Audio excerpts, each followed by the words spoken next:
Nosotros éramos gente que llevábamos ya tiempo haciendo pues, documentales, trabajos audiovisuales y nos conocíamos previamente y nos encontramos en las plazas, realmente fue así. Estábamos viviéndolo más que pensándolo y luego ya decidimos que había que intentar hacer una aportación a todo lo que estaba ocurriendo y bueno, pues la hicimos desde lo que nosotros sabemos hacer, que es hacer documentales.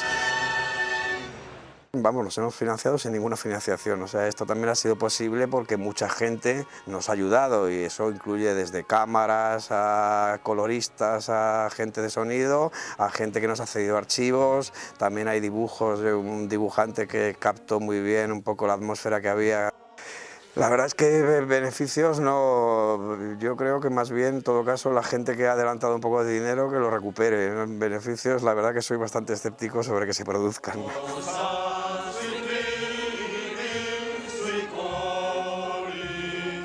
Fue un momento muy emocionante, un momento pues políticamente y personalmente bastante potente.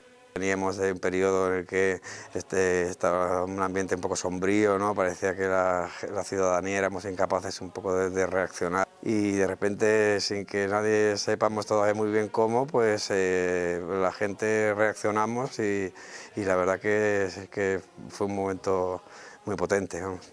A lo mejor no es tanto una cuestión ahora de volver a acampar o de caer una especie como de revival o ¿no? de visión nostálgica de lo que ocurría, sino de hacer un poco movilizaciones y luchas que sean útiles realmente, ¿no?